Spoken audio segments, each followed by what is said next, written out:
After buying the game 4 separate times, beating it twice, losing my script twice, and deleting all my VOD footage on accident, we're finally here. I finally have everything kind of here, somewhat. This is gonna be a rough video, guys, and I apologize. But hi, I'm Jace, and this is my Code Vein experience.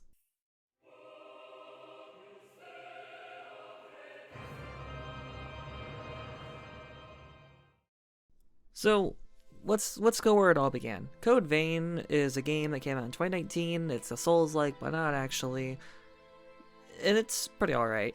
Um, this video is just gonna be kind of a review and just mostly just me ranting about the game.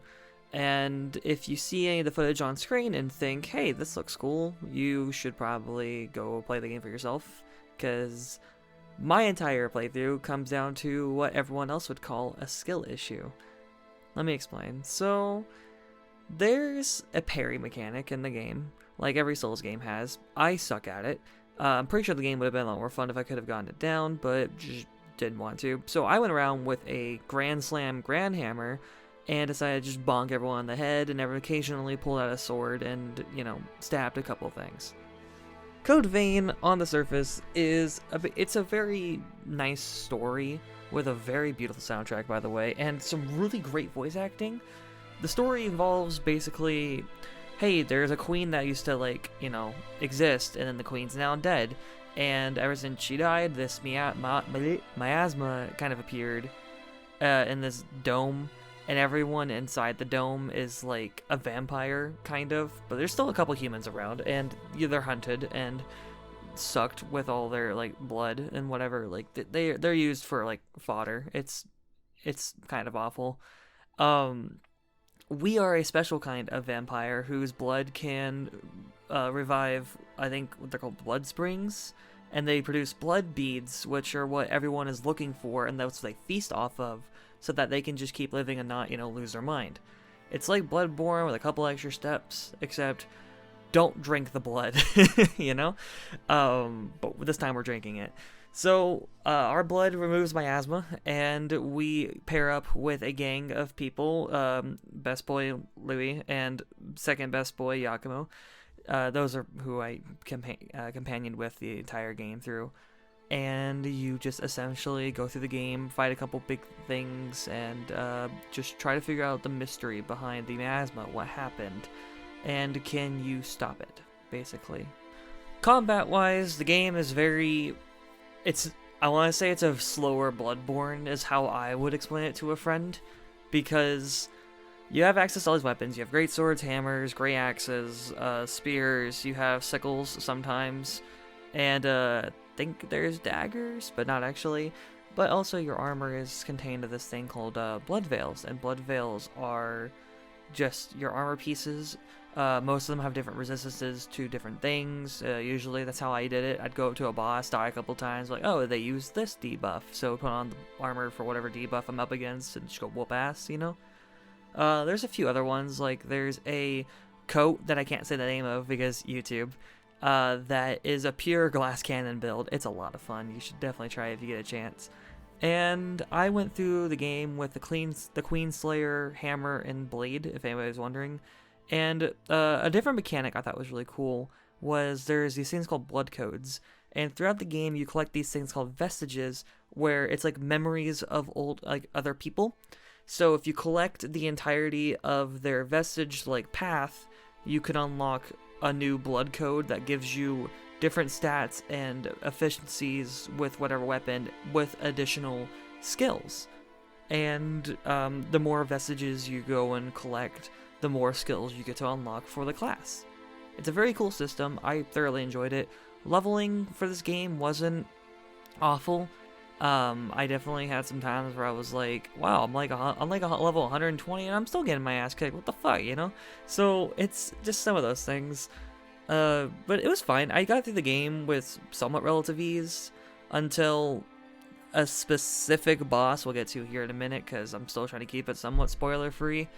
But if anything on screen looks cool and everything I've explained so far sounds really cool to you, go play it right now, cut off the video, because this is where the ranting's about to start.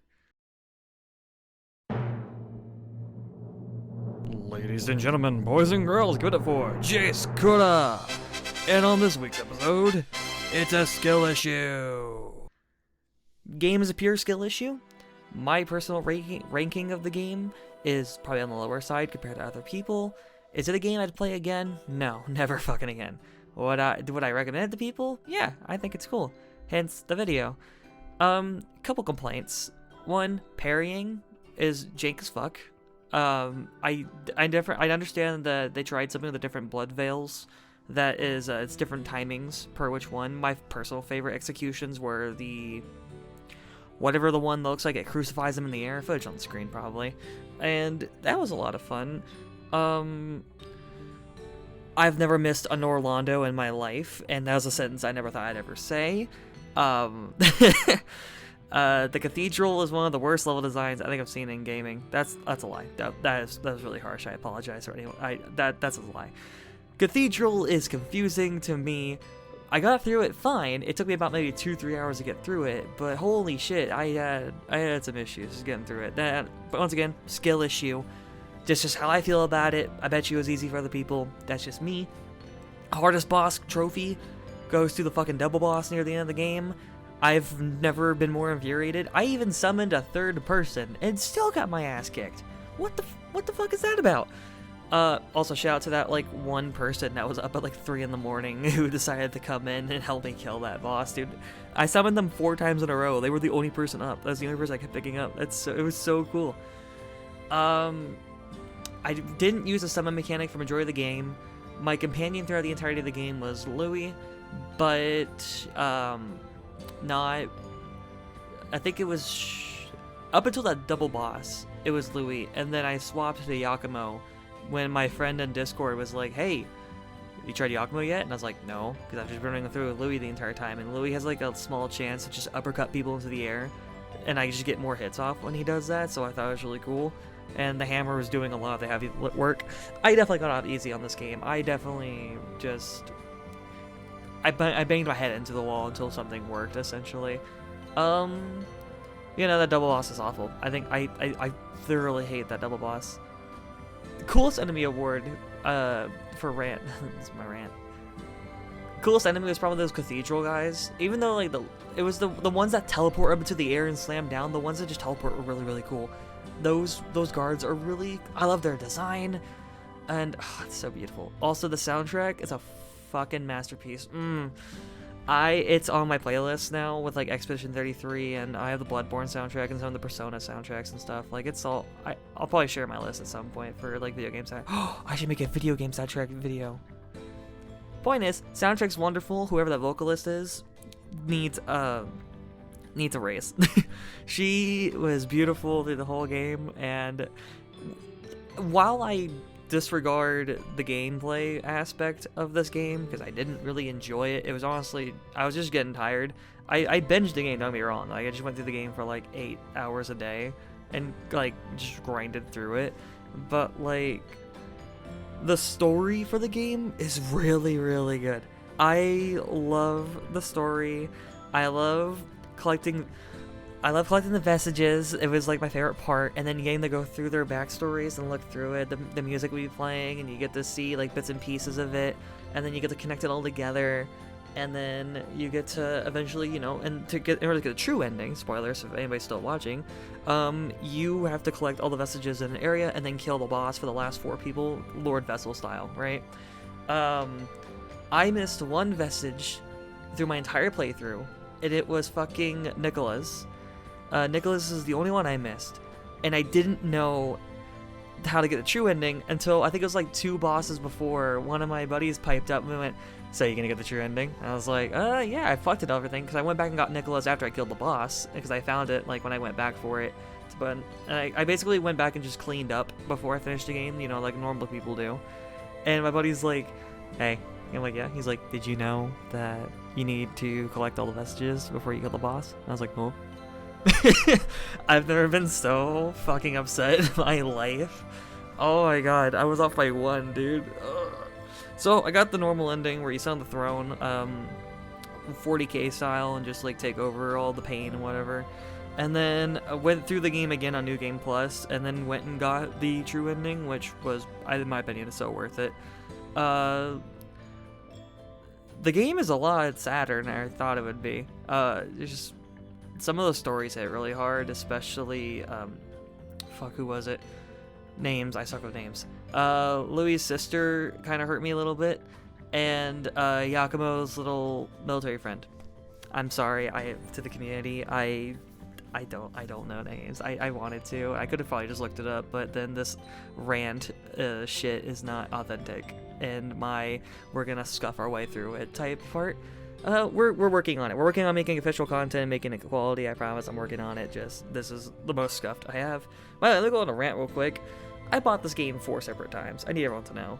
I bought it at launch through the PlayStation Store way back in 2019. Picked it up for like an hour or two, and then just forgot about it. I bought the disc version at some point because I don't remember owning it.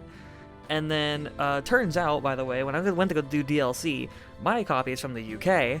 The PlayStation Store don't allow that shit. So when I inserted the disc, I was just fine. Went through the entire game, and then it was like I went to the DLC, and I went to go try DLC, and I went to the door where you're supposed to go get the maps, and it's like, hey, you don't own this, and I'm like, the fuck, I don't. You're right, I don't. I don't own it in the US. I own it in the UK. So that was a problem. Turns out also at some point in time, I owned the PlayStation Plus version of Code Vein because PlayStation Plus had it out for free at one point in time. So I don't know if that counts, but we're gonna count it as 3. And the 4th time was, hey, after troubleshooting and then slowly realizing that it says Peggy 16 on my case and not rated M for mature, or teen, I guess, 16, yeah, teen. I went and bought the deluxe edition for Code Vein for $11. And then went through the entire game again on New Game Plus with everyone's pretty outfits. And, God, character-wise, by the way, Jack and Ava are so cool. Jack came in and aura farmed and whooped my ass and then left and became a bro near the end. I wasn't even mad he shot me. I was like, oh, that's my backstory? He shot me? Oh, that sucks. And he was all surprised when I was alive, and then we saved Ava, and he was like, nah, we good, homie, and he just, like, clapped my hand, we just chill out. Jack's so cool. God. Mia is really sad with Nicola, and Nicola duplicating himself to, like, try to save her, because that's his little power and whatever. It was really cute. Other than that, just, the game's fine. Solid, like, 7 out of 10. If the combat was a bit better, I'd probably be in for it. But also, once again, complete skill issue. I fully own that. And, yeah. Thank you all for joining me on my rants. If you have any questions or complaints, or if you just want to make fun of my skill issue, put it in the comments section below. I don't mind at all. I've come to terms after being relentlessly bullied with my friends for being bad at the game. I streamed it all on Discord. My friends were watching for majority of it, and you know, it's whatever. So yeah, thank you all for joining me. I hope you all have a lovely rest of your day. Please like and subscribe if you want, and I'll see you all next time. Peace.